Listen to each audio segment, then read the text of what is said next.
Ako si Mireya Santos. Kung tatanungin mo ako dati kung ano ang pinakamalaking pangarap ko, simple lang ang sagot, makalabas sa kahirapan. Noon, janitress lang ako sa isang maliit na opisina sa Cubao. Tuwing umaga, dala ko ang mop, timba, at basahan habang nakatingin sa mga empleyado na naka-blazer at naka-heels. Sa isip ko, hanggang dito na lang ba ako? Pero kahit ganon, hindi ko pinabayaan ng sarili kong mangarap. Hindi madali. Sa bawat sahod na halos kapos, kailangan kong mag-budget ng sobrang higpit. Ang mga sapatos ko halos butas na, pero pinipilit kong mukhang maayos sa harap ng tao. Lagi akong may dalang maliit na notebook kung saan sinusulat ko lahat ng idea na pumapasok.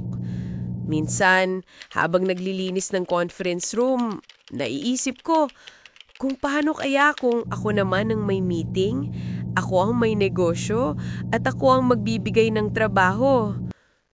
Ngayon, hawak ko na ang kumpanyang dati nasa panaginip lang. At sa bawat tingin ko sa dati kong mop at timba na nakatago na lang sa bodega, naaalala ko kung saan ako nagsimula at bakit hindi dapat sukuan ang kahit pinakamaliit na pag-asa. Ang pagiging janitress ay trabaho na maraming hindi pinapansin. Kung minsan, masakit isipin na parang invisible ka. Pumasok ako sa trabaho araw-araw na may mabigat na balikat, hindi dahil sa map, kundi dahil sa tingin ng mga tao. May mga pagkakataon na dumadaan ako sa hallway at kahit nagbigay ako ng ngiti, walang bumabalik. Para bang wala ako. Sa sahod kong 8,000 kada buwan, kailangan kong magbayad ng upa, kuryente, tubig at pagkain.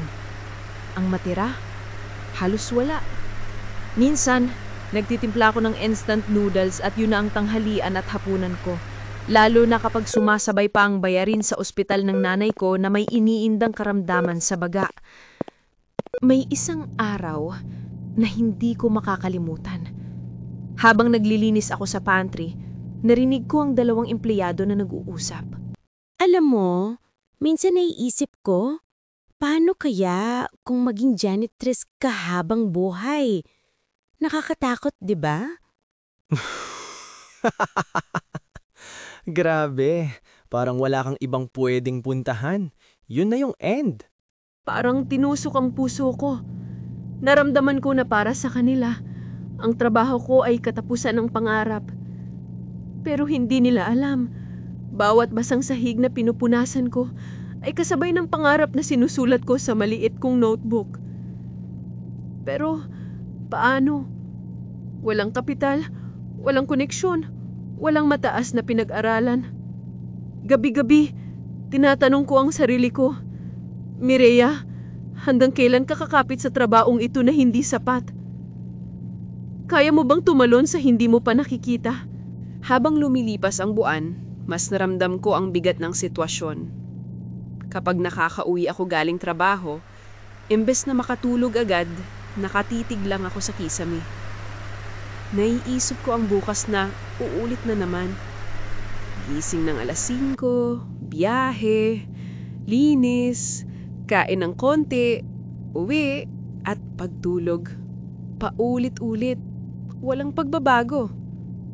Dumating na nga araw na hindi ko na kayang kimkimin.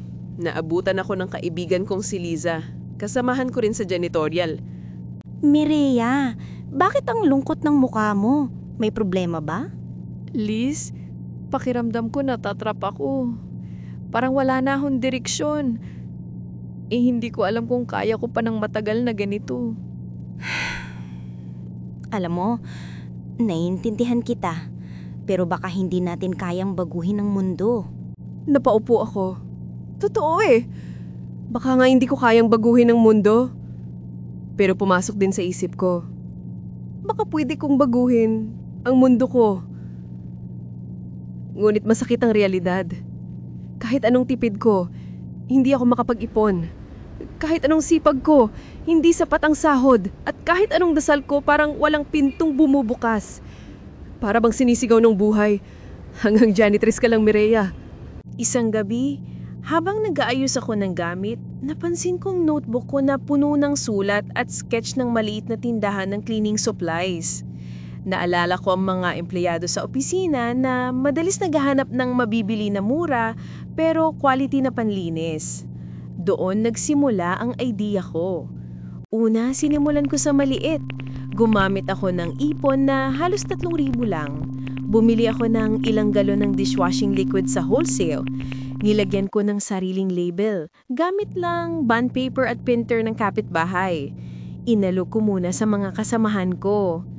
Liz, gusto mo bang subukan tong dishwashing liquid ko? Murang-mura lang pero concentrated.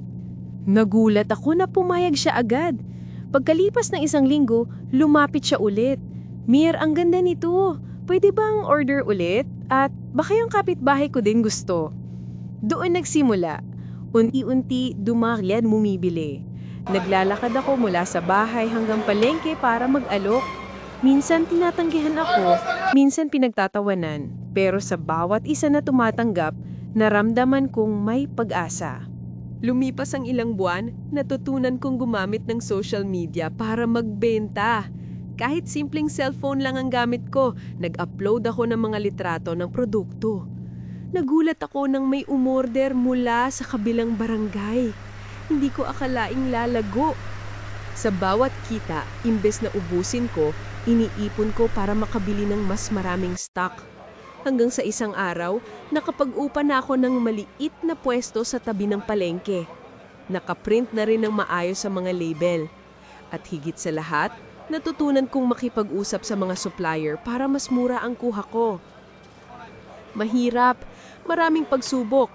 May araw na walang benta, may oras na gusto ko nang sumuko. Pero naiisip ko palagi ang sarili kong nagbumap sa sahig at ang pangarap kong maging iba.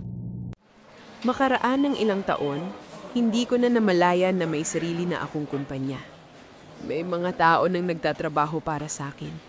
At minsan, habang nakaupo ako sa office desk ko, naiisip ko yung conference room na nililinis ko noon. Noon, ako ang tagalinis. Ngayon, ako na ang may-ari. Ako si Mireya Santos, ang dating janitress na halos mawalan ng pag-asa.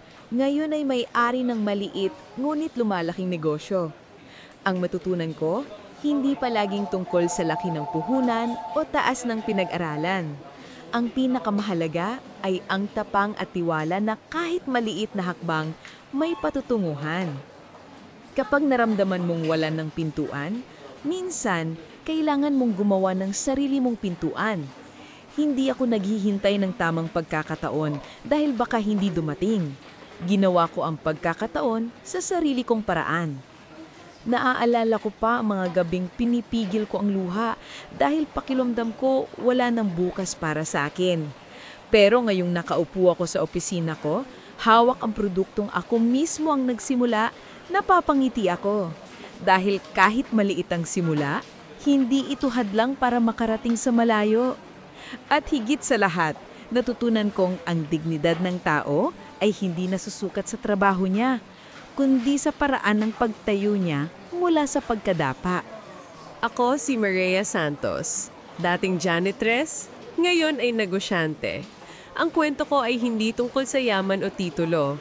Ang kwento ko ay tungkol sa pagpili na bumangon sa kabila ng lahat ng hirap. Ang totoo, wala akong kasiguraduhan noong nagsimula ako.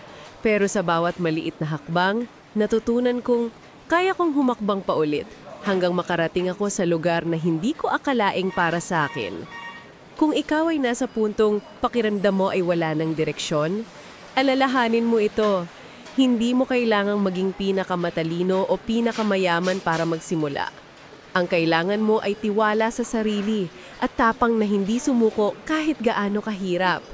Dahil minsan, ang pinakamalaking pagbabago ay nagsisimula sa pinakamaliit na desisyon. Kung na-inspire ka sa kwento ko, huwag mong itago sa sarili mo. Ibahagi mo ito sa iba na nangangailangan ng pag-asa. At kung gusto mo pang makarinig ng ganitong uri ng kwento, samahan mo ko sa mga susunod pang kabanata. Dahil bawat isa sa atin, may kwento ng tagumpay na naghihintay lang masulat.